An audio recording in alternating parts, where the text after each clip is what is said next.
Dando continuidade à história, o tempo cuida de tudo. Ditado pelo espírito de Marco Aurélio. Psicografia de Marcelo César. Narrado por Lucy. Capítulo 26.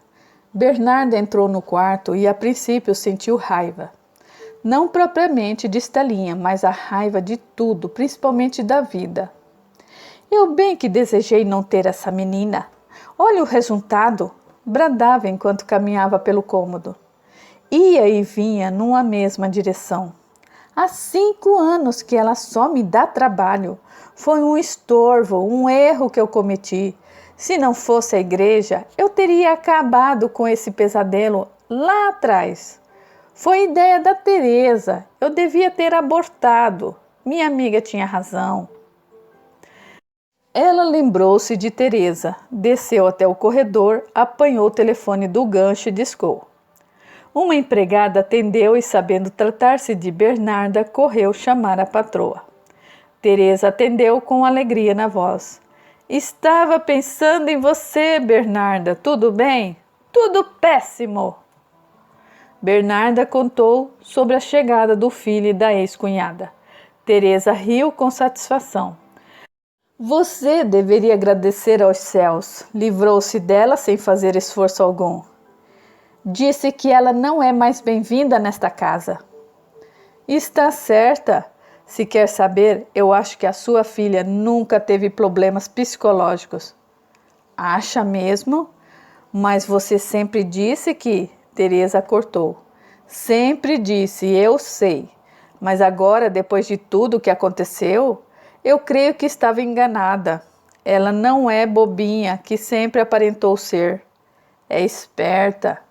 Arrumou um jeito de sair de casa para ter a vida devassa que sempre sonhou. Ela está grávida, Teresa. Como pode pensar em ter uma vida devassa? Com essa tia tiracolo? Uma doidivanas? Lembro que Eurico falava sobre a irmã?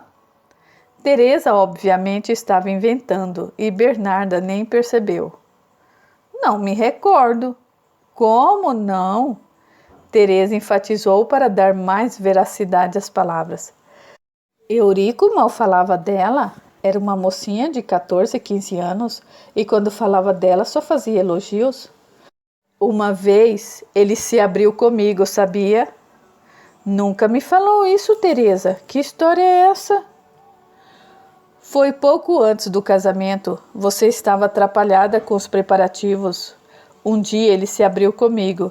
Disse que a irmã era meia doida da cabeça, muito moderna para a idade. Usava saia quase na altura dos joelhos, cortava os cabelos curtinhos. Tudo isso para afrontar a sociedade, sempre inconsequente. Disse até que ela foi a responsável pela morte dos pais. Isso já é demais, Teresa. Os pais de Eurico morreram num acidente. Pois é, Eurico achava que eles tinham ido viajar pela vergonha que sentiam da filha. Se ela não fosse essa doida varrida que era, os pais não teriam viajado. Logo, ela foi a responsável. Pensando dessa forma torta, quero dizer, esse foi o pensamento de Teresa. Contudo, ela disse, ela se faz passar por uma mulher honesta. Viu como andava de forma arrogante e petulante na festa? E o decote do vestido? Um assinte. Eu estava preocupada com os convidados, não prestei muita atenção. Mas eu prestei. Fiquei de olho nela. Chegou até a mandar em um dos empregados, muito metida. Mentiu ela. O fato é que eles venceram. Vão levar Maria Estela para longe. Ao menos isso me conforta, sabe? Um problema menos. Vamos almoçar juntas amanhã? Podemos sim. Vem em casa. Afinal, logo nossas famílias vão se unir. O seu enteado é um amor. Também gosto do Rami. E de Samir. Ele não me deixa faltar nada. Sorte sua, eu ainda tenho os aluguéis dos imóveis que papai me deixou. Se não fosse isso... Infelizmente casou-se com um pobretão. Felisberto não é um pobretão. Ganha um bom salário, tem 2 casas alugadas. Isso lá é ser rico? Você insistiu para que eu me casasse com ele. Era verdade, mas Teresa, sempre ardilosa, mentiu. Ele estava para receber uma herança, lembra? Como iríamos adivinhar que a família fosse falir logo depois do casamento? Não sou vidente? Tem razão. Não sei por que ainda está casada com ele. Juro que eu não entendo. Nem mesmo Bernarda sabia por que ainda se mantinha casada com Felisberto. Achara-o atraente. Era um homem bonito, alto, corpo bem feito. Fora um dos atletas do time de remo do clube. Logo depois que ficara viúva, durante um torneio nas águas do rio Tietê, Teresa comentou que ele era sobrinho de uma fazendeira riquíssima. Bernarda achou interessante. Felisberto era jovem, educado, viril e herdeiro. Ao ser apresentados, ela segurava Estelinha no colo. Na verdade, ele apaixonara-se pela bebezinha. Algo nela o atraía sobremaneira. Um amor fraternal, obviamente. Felisberto não saberia ou não conseguiria explicar, mas muito da decisão de unir-se a Bernarda fora por conta do amor que sentira pela menina. Se pudesse ter acesso às suas vidas passadas, Felisberto não ficaria surpreso em saber que fora pai de Estelinha em última vida. Ele a amava muito, a ponto de entregá-las nas mãos de freiras que saberiam cuidar melhor dela e lhe dar uma vida digna. Pobre e sem recursos, ele e a esposa não viam outra maneira de proporcionar um futuro digno para a filhinha. Bernarda tivera outro tipo de relacionamento com a menina, cuja ligação será esclarecida mais adiante. No entanto, terminada a ligação telefônica, Bernarda ficou a pensar sobre a sua vida nos últimos anos. Criara 3 filhos, sendo que um já abandonara o ninho.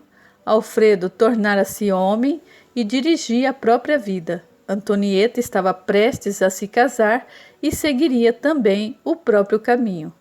Havia Estelinha, Maria Estela, para ela sempre, que tornara-se seu peso. Agora ela estava livre desse fardo. O casamento com Felisberto seguia de maneira arrastada e monótona. Ele estava cada vez mais ausente, viajando bastante. Ela divertia-se com as amigas da sociedade, principalmente com Teresa, amiga de longa data. Ela pensou e num instante afastou os pensamentos com a mão. Não quero pensar em nada, disse alto para si mesma. Vou reformar a casa, trocar os móveis, é disso que eu preciso. Capítulo 27. A chegada de Estelinha à capital do país foi marcada por momentos de muita emoção. Ao deixar o aeroporto e tomar o carro de aluguel até o Flamengo, apaixonou-se pela vista maravilhosa que o caminho apresentava a ela. Encantou-se com o pão de açúcar e com o mar. Como gostava do mar! Nem mais se recordava de como ele fizera parte de uma época longínqua, quando Felisberto a levava para passeios no Guarujá. Isso fora quando ela era pequenina. Agora, vendo o marzão à sua frente, lembrou-se daqueles tempos e sorriu. Está gostando? Indagou Angelina. Apaixonada. Já conhecia a capital pelas revistas e cartões postais. Mas ao vivo é muito melhor. Vai se adaptar muito bem à cidade. O verão é bem quente, às vezes no inverno faz um friozinho gostoso.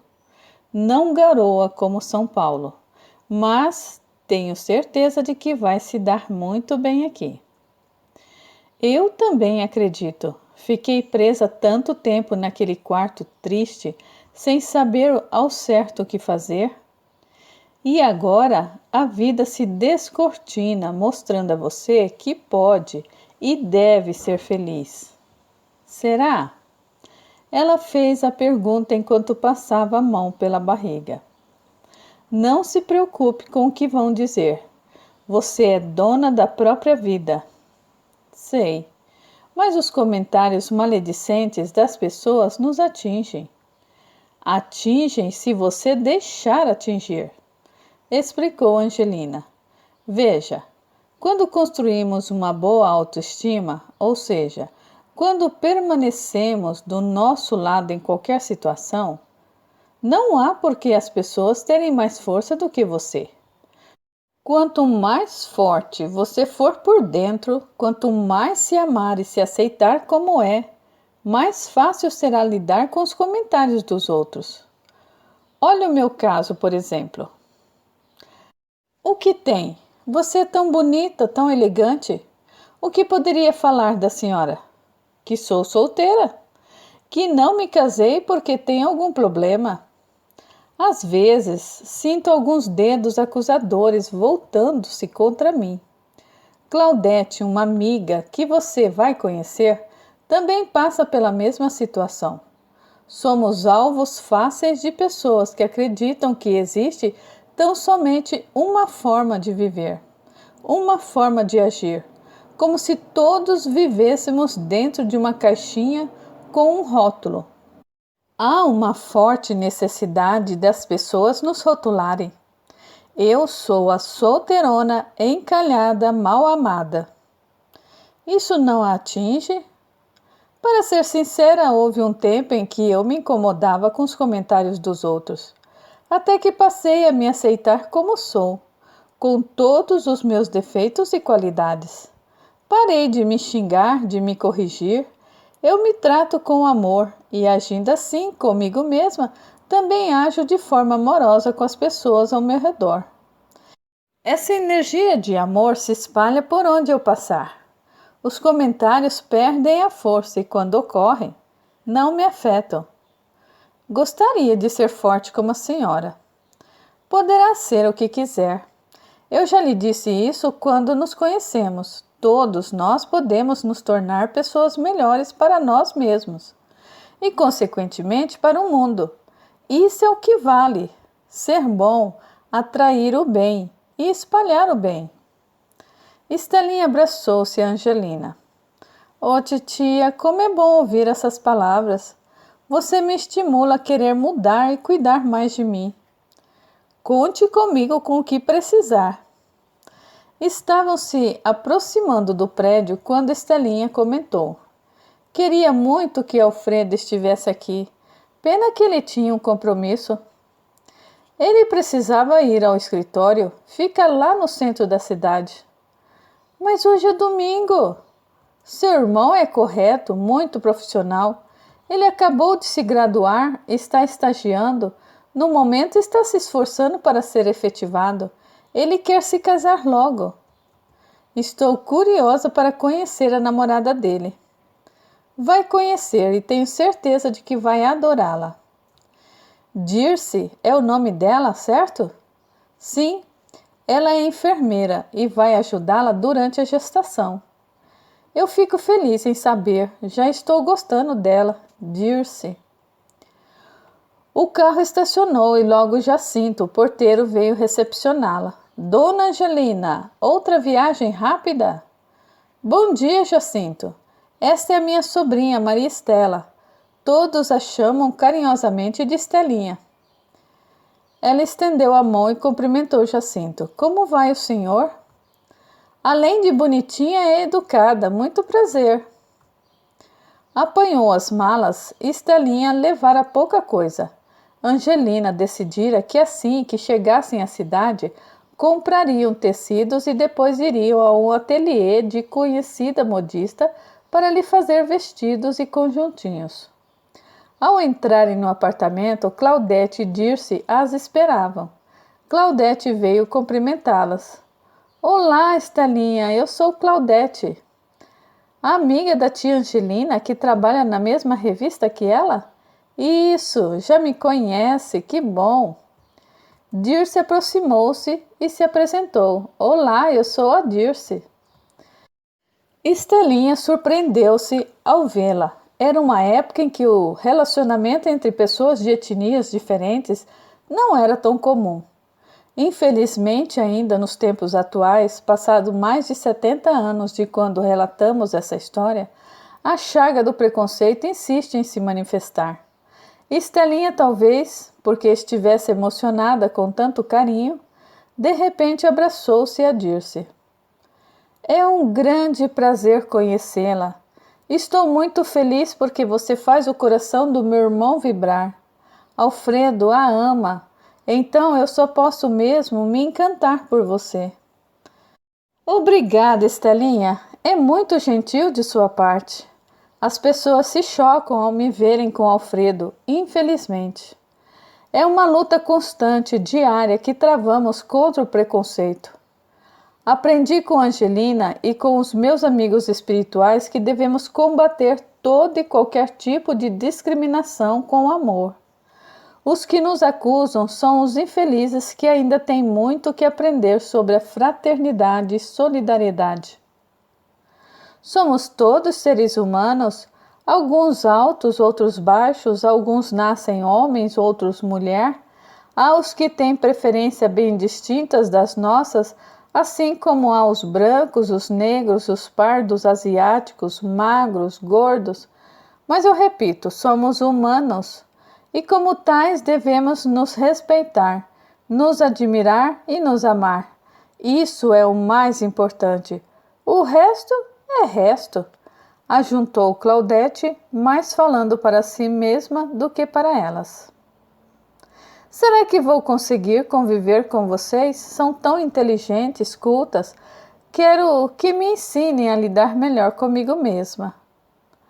Encontrou o trio que vai ajudar você a dar um novo estímulo à sua vida, comentou Angelina. E não só a sua vida, emendou Dirce, mas a esta vida que pulsa aqui. Ela passou delicadamente a mão na barriga de Estelinha. Vai nascer um menino forte e saudável. Como sabe? Espantou-se Estelinha. Depois contamos, sorriu Angelina. Você deve estar com fome. A comida está pronta, disse Claudete. Vamos para a cozinha. Dirce fez pratos maravilhosos para a ocasião. Você precisa comer bem e engordar para o seu bem e o do bebê, comentou Dirce. Portanto, venha, vamos tratar de você com todo amor e carinho. Seja muito bem-vinda. Venha, querida. Angelina enlaçou-a pela cintura. Sinta-se em casa. Aliás, esta será a sua casa a partir de agora. Espero que goste. Ela olhou ao redor e adorou a decoração minimalista, os poucos móveis dispostos de maneira elegante. Virou-se para a janela e a vista era deslumbrante. Obrigada, tia, muito obrigada. Ela falou e começou a chorar. As três a abraçaram com muito carinho. Estelinha emocionou-se de verdade. Sempre fora tratada com frieza pela mãe e pela irmã. Tinha o amor de Alfredo, mas ele já vivia fora de casa havia alguns anos. Felisberto, que ela considerava seu verdadeiro pai, precisava viajar bastante. Ela se sentia só. Além do mais, havia os pesadelos, os sonhos estranhos. Fora um período difícil, contudo parecia que agora tudo voltava a clarear. Estelinha sentia que uma boa e nova vida se descortinava à sua frente. Sentiu-se amada e acolhida. Capítulo 28. Bernarda arrumou-se com aprumo. Fazia 3 meses que Estelinha tinha saído de casa. O casamento de Antonieta seria dali a 2 dias. Estava eufórica. Tinha certeza de que seria o casamento do ano. Teresa tinha influência sobre a socialite da época e jornais e revistas iriam cobrir o evento. A emissora tencionou registrar a ocasião. Entretanto, os equipamentos pesadíssimos impediriam que o casamento fosse filmado. Mesmo assim, Bernarda tinha certeza de que seria um acontecimento. O motorista deixou na casa de Teresa, que morava num casarão situado na elegante Avenida Paulista. Assim que desceu e dirigiu-se ao portão, avistou um dos Matarazzos. Ela cumprimentou e foi cumprimentada e ouviu: "Estaremos no casamento de sua filha." Ouvir aquilo foi como flutuar em direção ao céu. A família Matarazzo iria ao casamento de sua filha. Era muita emoção. Teresa veio buscá-la no jardim. "Que cara é essa?" "Acabei de encontrar um dos Matarazzos. Eles confirmaram que vão ao casamento de nossos filhos." "Claro! Eu sou casada com um dos homens mais ricos da cidade. Queria o quê? Dinheiro atrai dinheiro." "Sorte sua ter um filho como Rami." "Alto lá! Rami não é o meu filho, é enteado." "É a mesma coisa. Você o trata como filho, está casada com Samir." Ela fez as contas. Interessante." "O que é interessante?" quis saber Teresa. "Eu nunca havia me dado conta." "De quê?" "De que você se casou com Samir logo depois que eu fiquei viúva. Foi no mesmo ano. E daí?" "Nada, Teresa, foi apenas um comentário." "Eu não entendi a correlação entre uma coisa e outra." "Deixa pra lá." "Confirmou com a modista? Está tudo acertado? O motorista vai apanhar Antonieta no horário combinado?" "Está muito eufórica, Bernarda. Vai dar tudo certo. Esqueceu-se de que eu estou cuidando de tudo?" "É verdade. Você está cuidando de todos os preparativos." "Apenas cuide da sua aparência e trate de fazer Felisberto vestir um bom costume. Ele se veste muito mal." "Você implica com ele, não?" "Ele até que se veste bem." "Espero que tenha contratado o alfaiate que lhe recomendei." "É claro. Felisberto chega de viagem hoje à noite. Já sabe que amanhã fará a prova do fraque e os ajustes, caso necessário." "Ele vai entrar com Antonieta." Teresa fez um muxoxo. "Precisa estar vestido de maneira impecável." "Pois estará, pode acreditar. Não vou decepcioná-la." Teresa fez que sim com a cabeça e mudou de assunto. "Venha, vamos para as nossas conversinhas. Soube que a filha de Ivone está de caso com um dos Crespim." E assim Teresa foi colocando Bernarda a par dos fuxicos da sociedade. Nesse interim, Alfredo tentava acalmar Dirce. "É apenas um casamento. Vamos de manhã, assistimos à cerimônia e depois vamos à festa. Dormimos na casa de mamãe. Você poderá usar um dos quartos de hóspede ou até o quarto de Estelinha. No dia seguinte voltaremos ao Rio." "Não sei. Já fui intuída de que a minha presença não será do agrado de sua mãe." "Dirce," Angelina tinha um tom firme de voz, "fazemos exercícios diários de autoestima. É na prática que deve aplicar o que aprende. Você já lidou com tantos problemas e enfrentou situações bem piores." "É verdade," ajuntou Alfredo. "Já foi confundida com a empregada, com a lavadeira, parada em porta de loja." "Eu sei. Não me importo de ser confundida com essas trabalhadoras. São pessoas honestas que trabalham duro." "Eu sei, meu amor, a sociedade é preconceituosa. Quando digo que você é confundida com uma empregada, é porque a sociedade vê negros somente em empregos simples. Dizem que não são preconceituosos, mas não se conformam com uma professora negra, com uma médica negra." "Fui a única negra do curso de enfermagem. Certa vez um professor pediu-me que limpasse a sala dele. Até eu explicar que eu era aluna do curso, foi um tormento." Por esse motivo deve se impor. Você é uma mulher digna de respeito. Eu a amo muito e serei sempre seu aliado para lutarmos juntos contra todo e qualquer tipo de preconceito. Ela o beijou e assentiu. Está certo. Vamos enfrentar a dona Bernarda e a sociedade paulistana. Isso mesmo, emendou Estalinha. Você tem me ensinado tanto a respeito de tanta coisa? É verdade, comentou Angelina. Estalinha tem mudado bastante, está mais corada.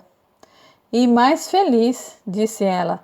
Estar com vocês é algo que muito me agrada. Você não quer vir com a gente? Indagou Dirce. Até gostaria, mas a mamãe me proibiu. Antonieta também disse que não sou bem-vinda. Não quero desabores, além do mais, ela passou a mão pela barriga que começava a se avolumar. Mamãe e Antonieta ficariam possessas se eu aparecesse assim. É sua irmã que vai se casar. Eu sei, Dirce. Se quer saber, nunca tivemos uma boa amizade. Antonieta e eu nunca nos demos bem. Não quero me relacionar com quem não gosta de mim. Está aprendendo a se valorizar, disse Angelina alegre. O pouco convívio com vocês, a mudança de ares, enfim, há uma série de fatores que me fizeram refletir sobre mim mesma. Estava muito apagada e sem vida, sem vontade de fazer nada.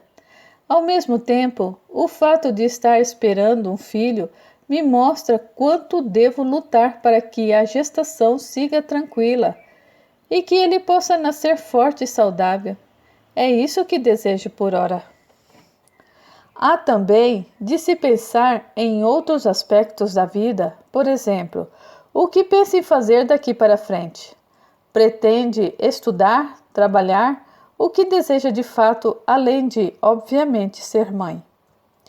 Dirce, confesso que ainda não refleti sobre tais aspectos.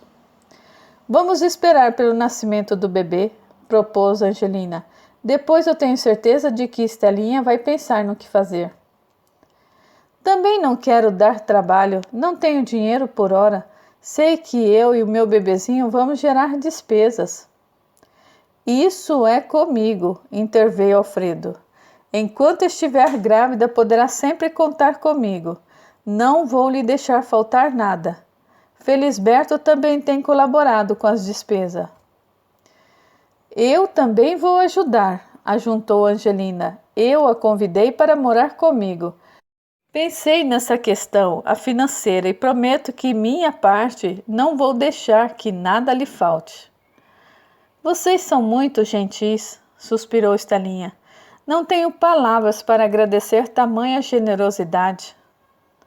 Você merece, maninha. Tem direito de recomeçar a sua vida do jeito que lhe for mais conveniente. Conte conosco.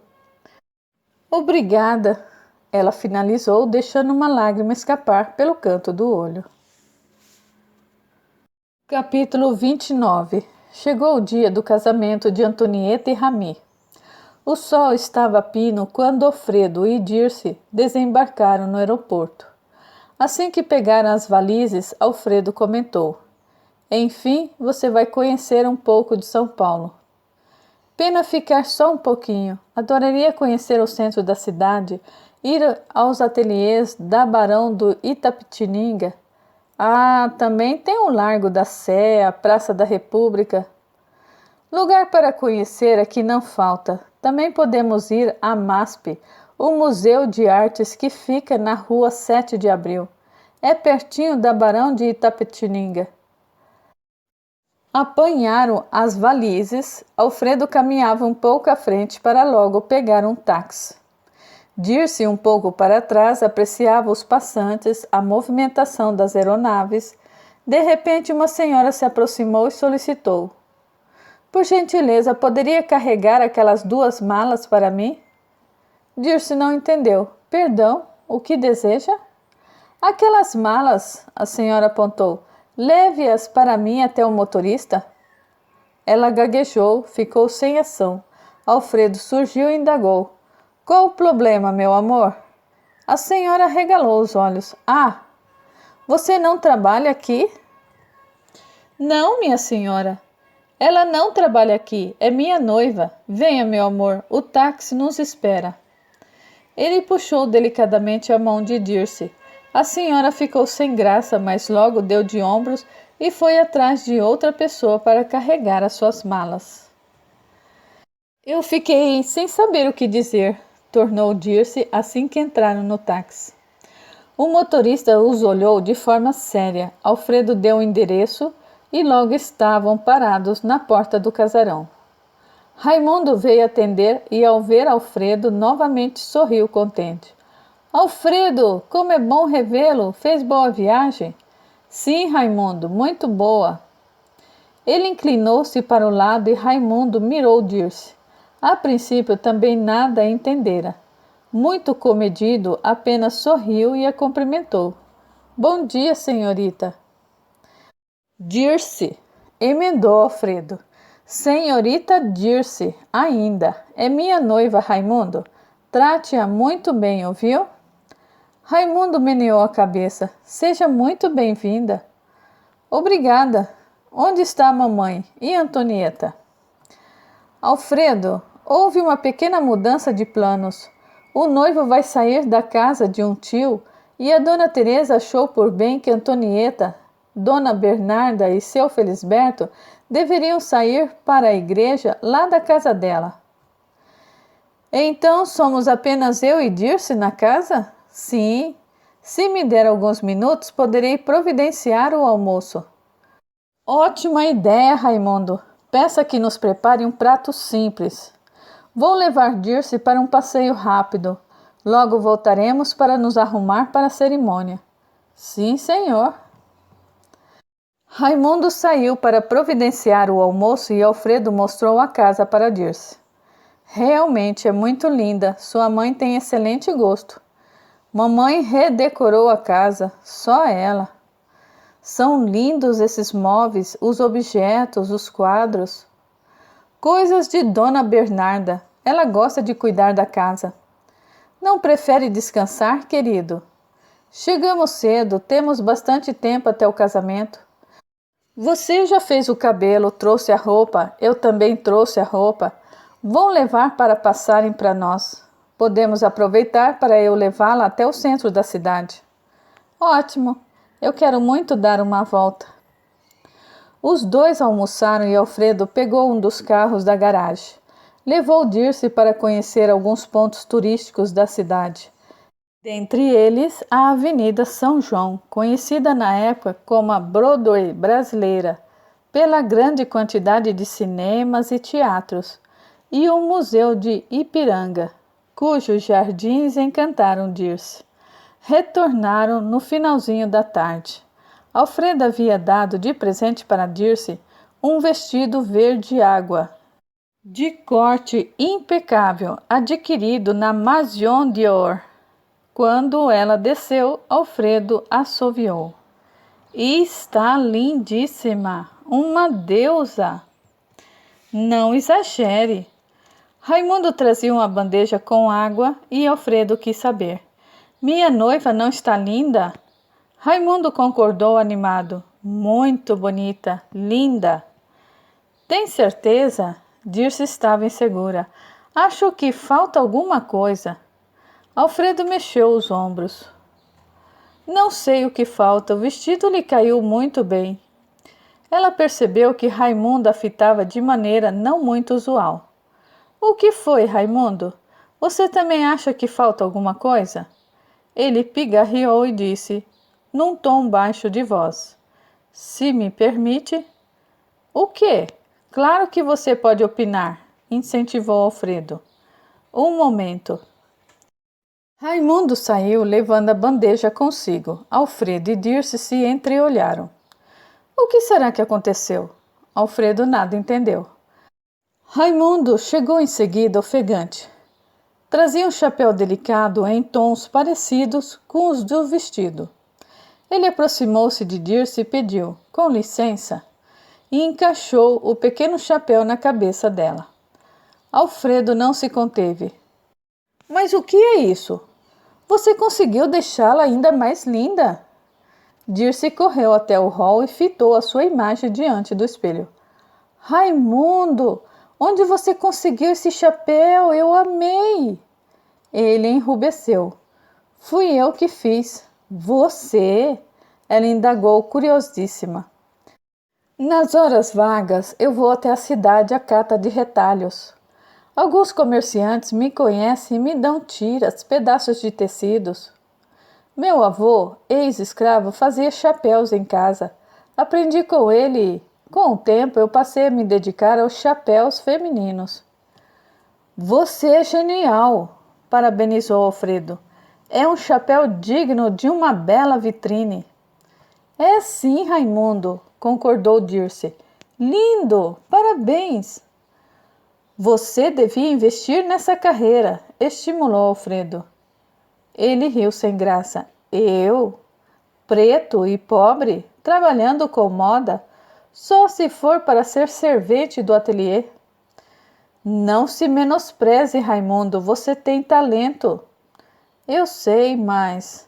Veja, eu incentivo Dirce a valorizar-se.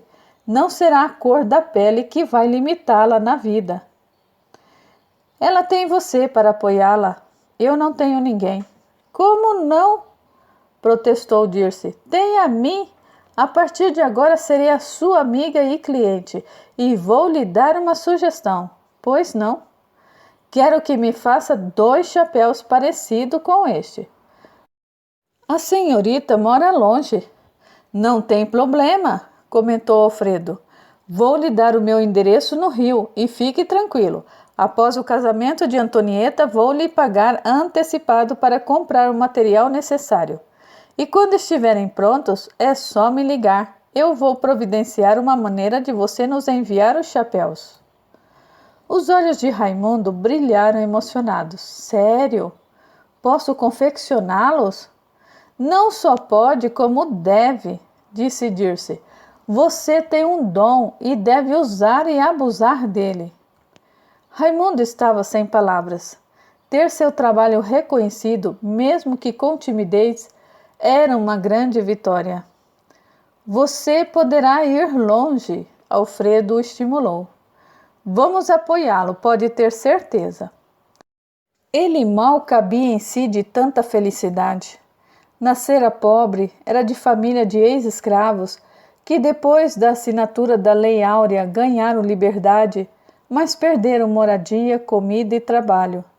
Os ex-patrões preferiram contratar mão de obra estrangeira.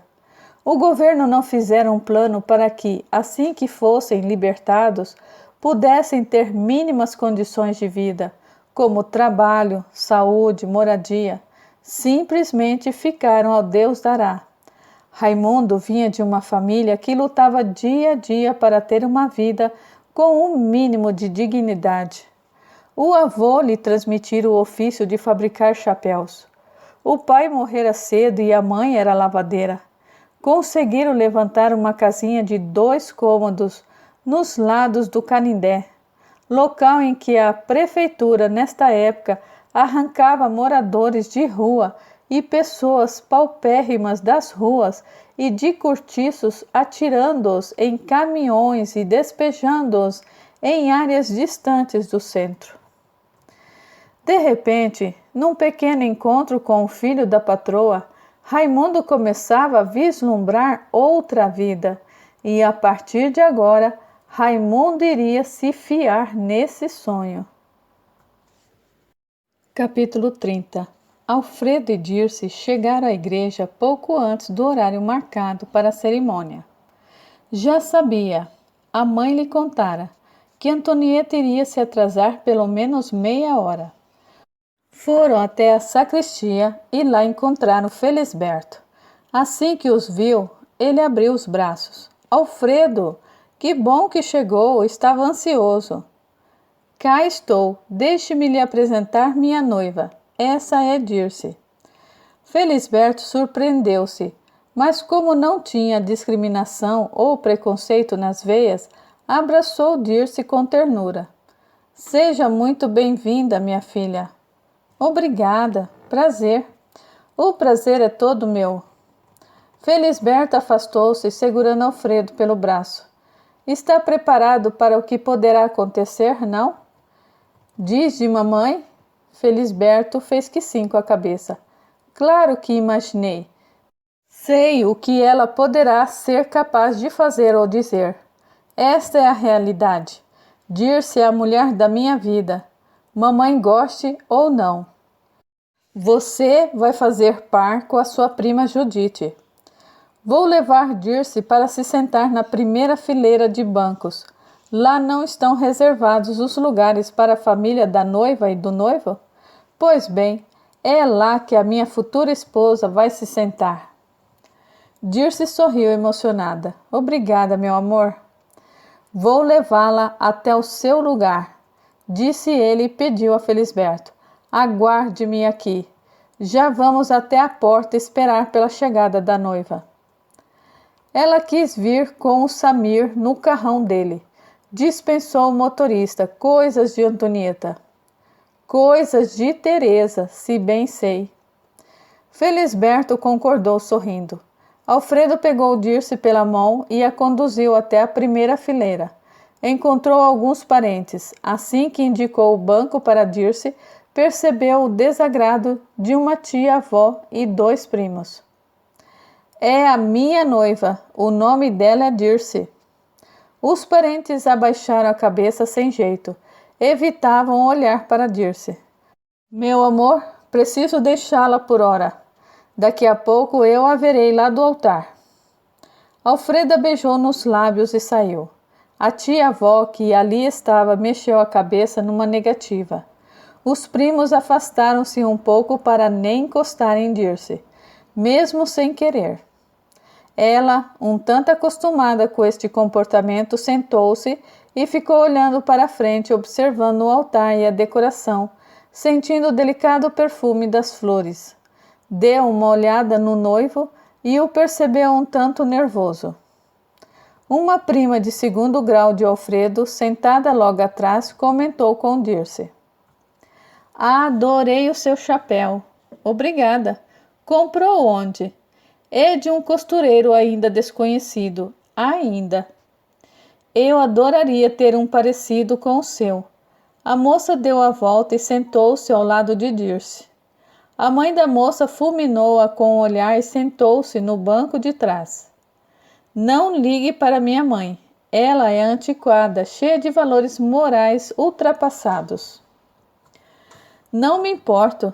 Sinto esse desconforto desde que nasci. Prazer, meu nome é Dalva. Eu me chamo Dirce.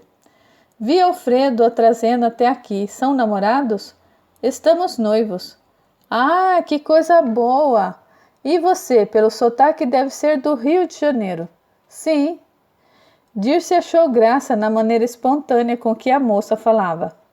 Esse seu amigo tem ateliê? Não. Na verdade, ele produz em casa, de maneira artesanal. Sabe, eu trabalho num ateliê. A modista para quem trabalho é cheia de novas ideias, meio modernosas. Assim que vi o seu chapeuzinho, pensei com os meus botãozinhos. Dona Marocas vai adorar esse modelo. Você trabalha com Marocas do Bois? Ela é bem conhecida no Rio de Janeiro. Precisamos arrumar um jeito de apresentar o seu amigo costureiro a ela. Dirce sorriu. Teve certeza, naquele momento, de que o futuro de Raimundo estava sendo redesenhado. Conversaram animados até que a música começou a tocar, anunciando a entrada da noiva, e todos se levantaram. Enquanto elas conversavam, sem perceberem o tempo passar, Antonieta estava atrasada havia mais de 1 hora, para desagrado de muitos convidados. Assim que o carro de Samir estacionou, Felisberto e Alfredo se aproximaram. Outro carro logo atrás trazia Teresa e Bernarda. Alfredo abriu a porta e Antonieta, lindíssima, o encarou comovida. Vou me casar.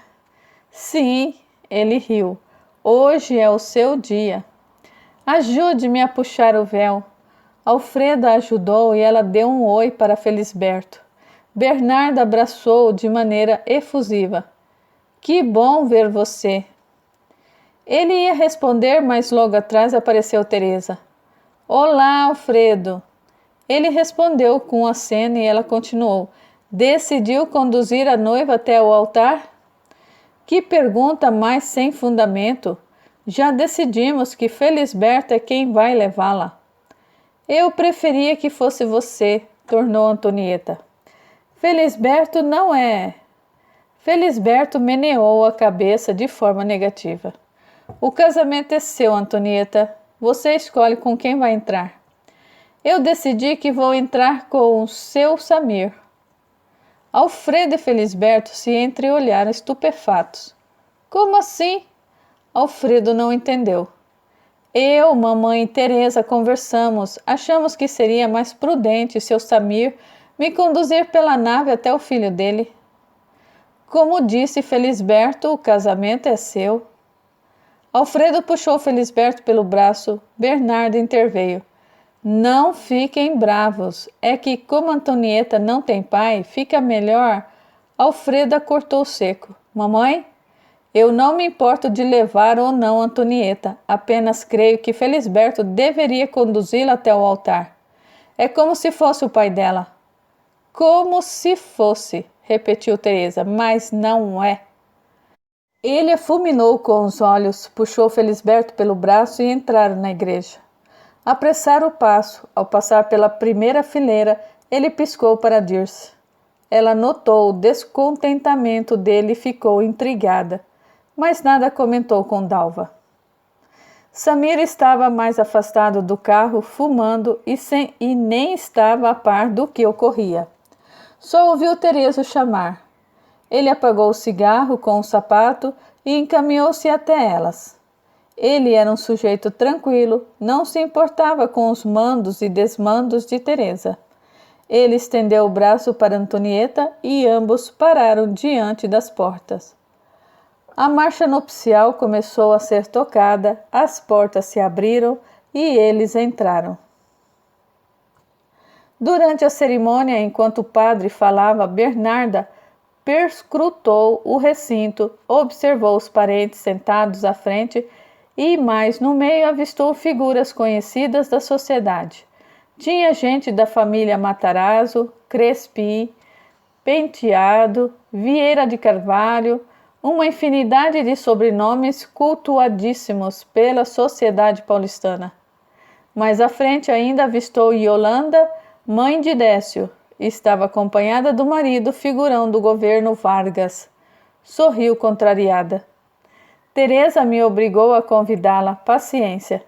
Murmurou enquanto os olhos continuavam a captar todos os detalhes. De repente, os seus olhos pousaram numa mulher elegantemente vestida, com um chapéu também para lá de elegante. Mas era negra. O que uma mulher negra estava fazendo sentada no primeiro banco reservado somente para as famílias dos noivos? Só pode ser uma babá ou uma acompanhante. Mesmo assim, deveria estar sentada nos fundos da igreja, não ali na frente. Teresa também viu Dirce. Fez uma cara de poucos amigos e endereçou o olhar a Bernarda, como quem pergunta, quem é essa daí? Bernarda encolheu os ombros, não sabia quem era. Terminada a cerimônia, o jovem casal retirou-se sobre uma salva de palmas, iniciada pela família de Samir, deveras festeira. Bernarda sentiu-se incomodada, mais ainda quando percebeu que a tal moça negra permanecia sentada enquanto os convidados se retiravam. Ela ia perguntar a Teresa sobre a moça, mas não foi necessário. Ela acompanhou Alfredo com o olhar. Ele despediu-se da prima, desceu do altar e correu até Dirce. Beijou-a com amor para espanto de Teresa. Sim, de Teresa, porque Bernarda, petrificada com a cena, desmaiara sendo socorrida por Felisberto e outros parentes que ali estavam. Capítulo 31. Aos poucos, Bernarda abriu os olhos. Pensou que estava sonhando, mas ao receber os tapinhas que Felisberto lhe dava no rosto, olhou ao redor e teve certeza de que desmaiara. Estava sentada numa cadeira ainda no altar. Os noivos e a maioria dos convidados não perceberam o que havia acontecido. A igreja já estava praticamente vazia. Os que presenciaram a cena imaginaram que a mãe da noiva, tomada por forte emoção, desmaiara. E Teresa fez questão de espalhar essa versão como a causa do desmaio. Ela e Antonieta são muito apegadas. Difícil uma mãe separar-se assim de sua filha. Justificava para os que indagavam o porquê de Bernarda ter desmaiado. Alfredo e Dirce já estavam no altar. Bernarda vislumbrou o filho e dele os olhos seguiram e pousaram em Dirce. Então é verdade. Verdade o quê, Bernarda? Felisberto não entendia nada. Você, meu filho. O que tem, mamãe? Como o que tem, mamãe? Indagou Teresa perplexa. Ainda pergunta? Não vê que você foi a causa do desmaio? Eu? Não estou entendendo. Alfredo falava com sinceridade. Você sim.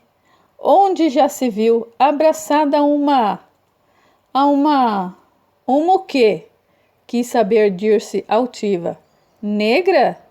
É isso que ia dizer, minha senhora? Teresa nada disse. Bernarda tartamudeou. Alfredo, é o que eu estou pensando? Depende, mãe. Não sou adivinho. Em que a senhora está pensando? Você e essa... Eu e essa moça somos noivos. Vamos nos casar. O nome dela é Dirce. Não! Ela exclamou e começou a choramingar. Deixe de cenas, Bernarda. A voz de Felisberto soava fria. Haja como a mulher de sociedade que é. Seja gentil, cumprimente a sua futura nora. Ela se recompôs, levantou-se da cadeira e agarrou-se nos braços do filho. Você não pode me dar esse desgosto. Eu poderia aceitar tudo menos isso. Concordo, fez Teresa, abrindo um sorriso sarcástico. Você não tem que nada, irritou-se Felisberto. Venha. Ele a puxou e forçou-a a descer o tablado do altar. Chega de atrapalhar a nossa vida. Saia daqui. Teresa não queria arredar o pé. Estava possessa. Onde já se viu? Tirar-me assim do altar? Quem você pensa que é? Nisso Samir apareceu e calmamente conduziu a esposa para fora da igreja. Venha, Teresa, nada de cenas.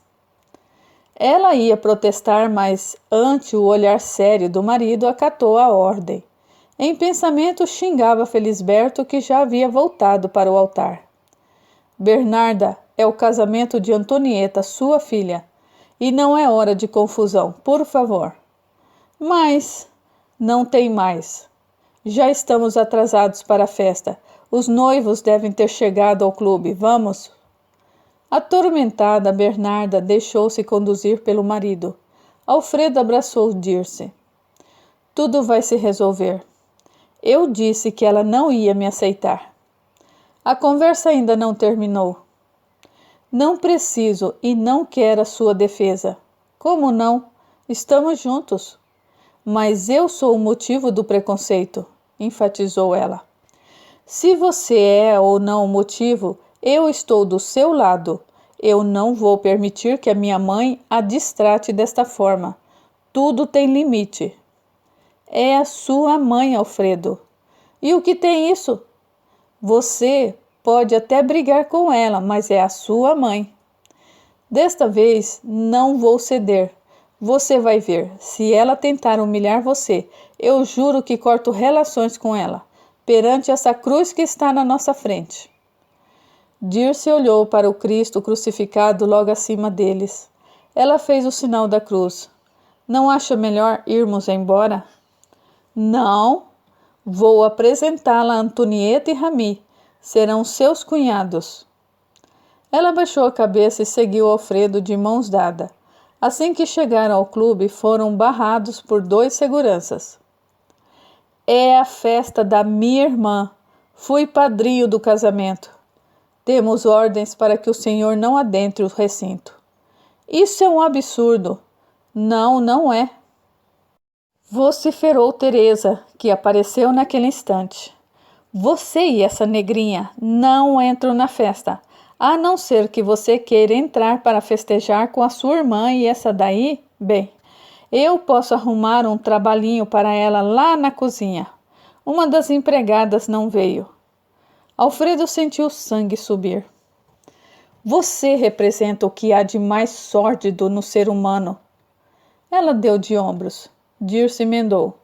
Você não passa de uma branquela snob. Minha entidade acabou de dizer que você já ultrapassou o limite do bom senso. Se persistir nessa atitude prepotente, saiba que logo vão cobrar-lhe tudo o que pediu, e ainda pede. Além de escurinha, é louca também? Deixou-se infectar pela irmãzinha sem juízo? Tudo tem limite, Teresa. Os feitiços que manda fazer não vão mais atingir seus desafetos. E se tentar fazer alguma coisa contra nós, saiba que eu, enfatizou, vou fazer questão de devolver a energia de todos esses trabalhos diretamente para você. A voz de Dirce se modificara levemente. Alfredo percebeu que ela estava semi-incorporada. Teresa sentiu um frio no estômago. Percebeu estar conversando com uma entidade que, de quebra, sabia o que ela fazia. Em vez de discutir ou querer saber como fora descoberta, girou nos calcanhares e voltou à festa, apertando o passo. Alfredo abraçou-se a Dirce, afastou-a dos brutamontes que impediam a passagem deles. Bernarda e Antonieta apareceram, e Antonieta, assim que os viu, disse com escárnio: jamais permitiria uma negra desconhecida na minha festa. Se fosse conhecida, você me deixaria entrar? Questionou Dirce. Não estou lhe dirigindo a palavra. Cale-se. Alfredo bufou, e Dedenriche encarou Antonieta colérico. Cale-se você! Quem pensa que é para falar assim com a minha noiva? É a minha festa de casamento. Eu deixo entrar quem eu quiser e proíbo também quem eu quiser. Sua namoradinha de cor não entra na festa. Isso mesmo, ajuntou Bernarda. Eu perdoo você, Alfredo. Sou mãe, compreendo que tenha vontades e desejos. Sei que logo vai descartar essa negrinha e vai conhecer alguém do mesmo nível que o nosso. Falou a magnânima, a mulher que desceu à terra para dizer o que temos e o que não temos que fazer. Genial! Sem sarcasmo com a mamãe, protestou Antonieta. E vamos acabar logo com essa baderna, porque eu preciso voltar à festa. Antonieta era com medo das pessoas que ainda chegavam à festa e escutavam a discussão. Pois fique sabendo que eu não vou entrar, entristeceu-se Alfredo.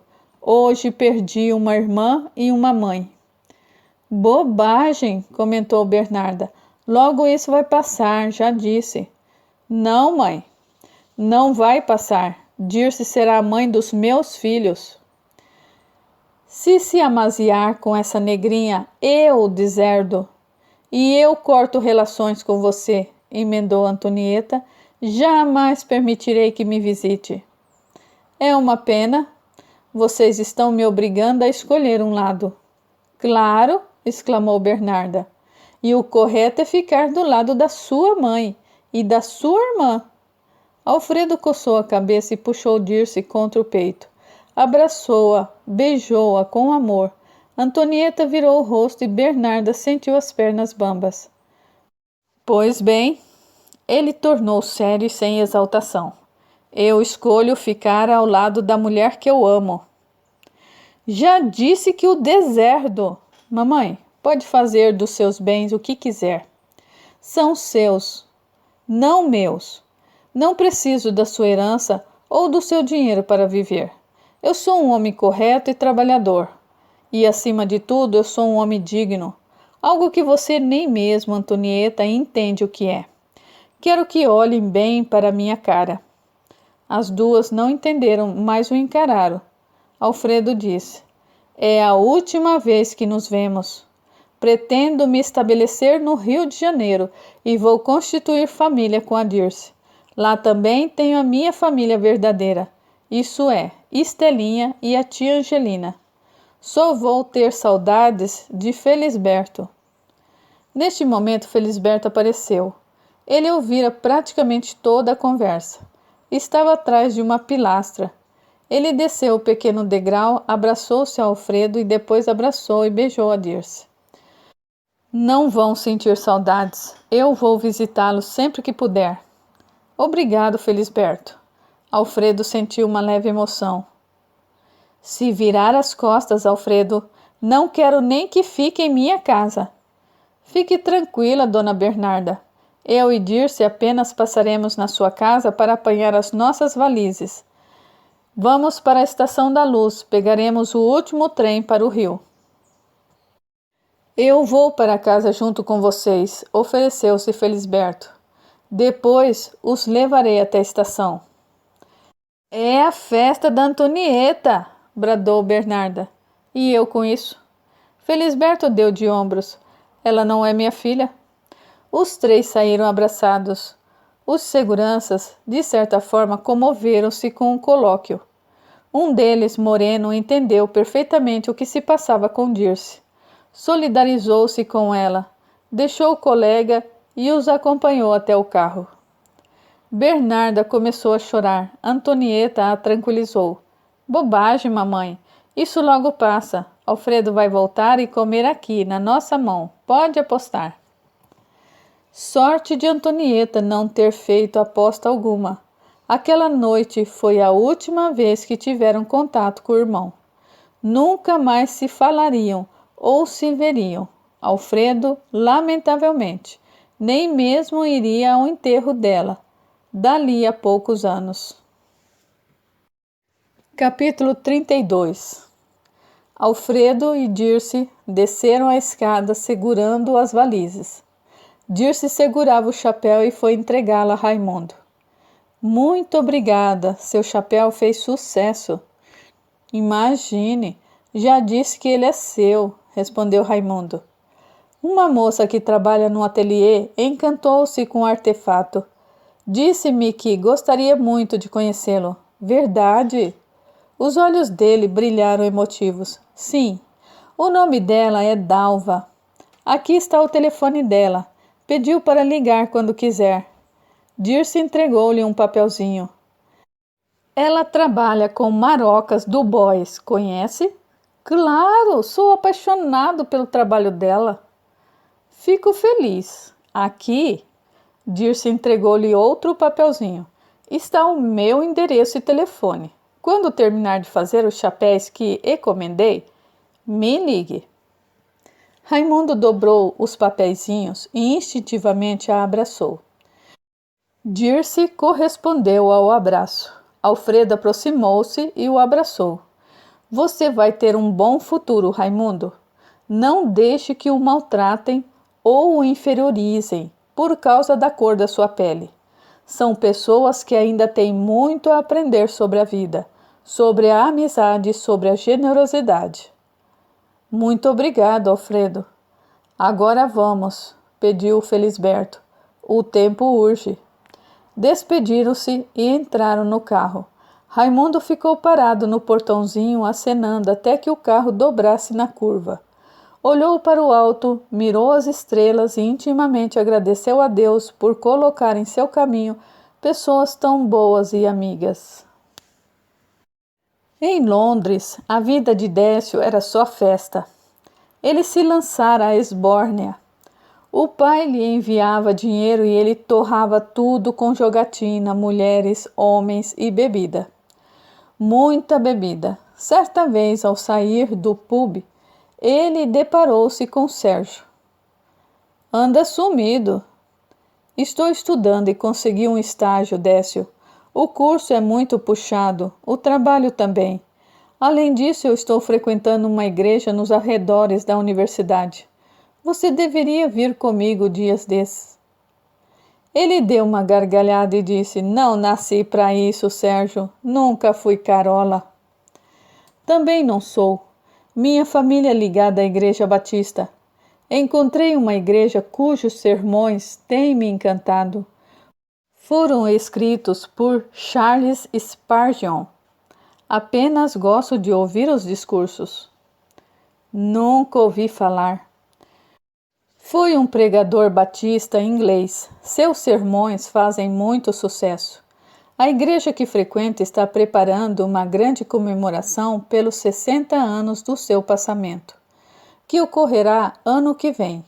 Ele é conhecido como o Príncipe dos Pregadores. Interessante, mas não sou religioso. Como você bem sabe, a vida é curta e eu quero aproveitar ao máximo. Não dá tempo de ir à igreja. E gargalhou.